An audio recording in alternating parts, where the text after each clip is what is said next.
What you're looking at right now is a bridge. There are people crossing it. You can make out each figure, one by one. On the river below, there are boats. You can see the sails, the oars. Along the far bank, windows. Rows of them, cut into stone buildings. Now pull back. Everything you just saw fits inside a piece of wood, smaller than a coin. The first time people zoom into this, they assume it's a digital reconstruction. It isn't. This panel was painted in 1435, 590 years ago. And art historians still can't fully agree on how it was done, because the real question here was never what this painting shows. It's how it was even possible. Stay until the end. There's a detail in this painting almost no one talks about. And if you like looking closer at things everyone else overlooks, subscribe before we get there. This is the Virgin of Chancellor Rolin, painted by Jan van Eyck around 1435. Today, it hangs in the Louvre. On the right, the Virgin Mary holds the Christ child.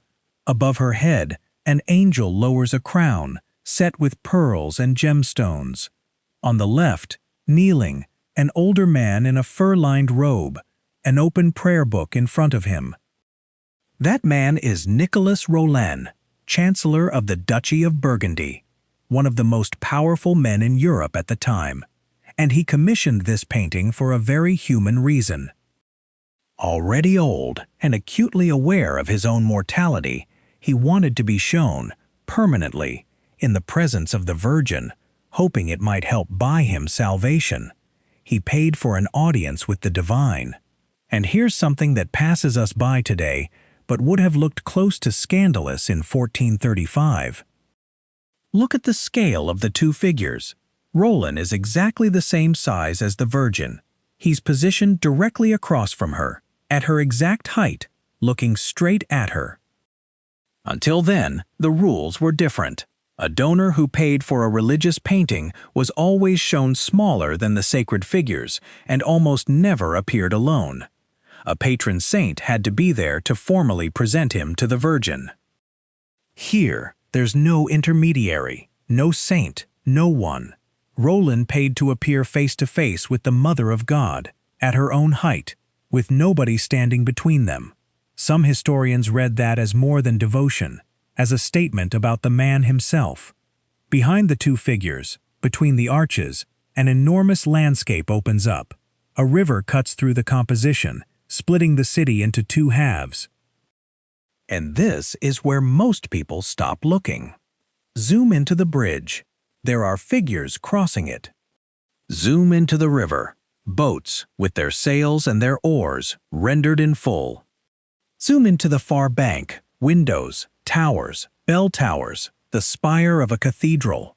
Dozens of buildings, each with its own individual proportions. And here's the detail I find hardest to process. Underneath the boat, in the water, Van Eyck painted the reflections. Not roughly, not as a suggestion, but inverted, subtly distorted by the surface, and mathematically consistent with the perspective of the rest of the painting. He understood how light behaved on water centuries before that was ever formulated as science. The question people keep asking is, how did he do this without optical instruments? And the honest answer is, we don't know. There's an open academic debate over whether early Flemish painters used lenses or mirrors as aids. No one has proven it. No one has disproven it either. Now, the first error that shows up almost everywhere this painting is discussed. It's often said this city is Autun, Rolin's hometown. That's not confirmed. Liège has been proposed. Maastricht, Utrecht. The reading with the most weight today is that it isn't a real city at all. It's an ideal city, assembled out of recognizable architectural fragments. And there's a deeper layer to it. The two halves split by the river have been read as St. Augustine's two cities, the earthly city on one side, the city of God on the other. The painting isn't depicting a place, it's depicting an idea. And the bridge, which looks like the most neutral element in the whole scene, is probably the most loaded one. It's been connected to the bridge at Montereau, where John the Fearless, Duke of Burgundy, was assassinated. That killing triggered years of war, and peace only came with the Treaty of Arras, negotiated by Nicolas Rolin himself. Which means the greatest political achievement of the kneeling man is hidden in a landscape the size of a fingernail. Now climb up to the column capitals, directly above Roland's head. Carved into the stone, at a miniature scale, is an entire narrative. Adam and Eve, expelled from paradise. Cain killing Abel, the first act of violence. And Noah, drunk and humiliated. These aren't decoration.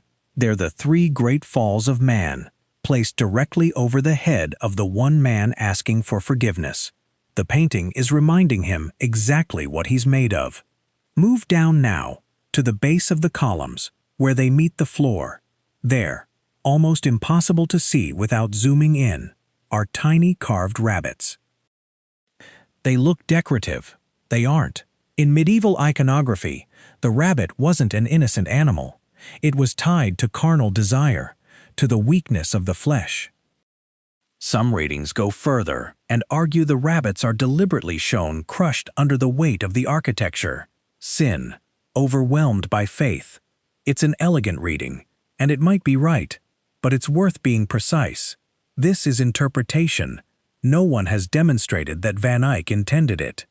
In the garden, every plant meant something to a 15th century viewer. Lilies for Mary's purity, irises for her future sorrows, columbines linked to the Holy Spirit, peonies tied to healing, peacocks walk among them, a symbol of immortality. Nothing here is decorative. Every element was chosen. Which brings us to the mystery that's generated the most debate. At the far end of the garden, leaning on the battlements with their backs turned to us, are two tiny figures, one in blue, one in red. You'll find it claimed all over the internet that the man in red is Jan van Eyck himself, a self-portrait hidden in plain sight. It's an attractive theory. It might even be true, but it needs to be said precisely. It isn't confirmed.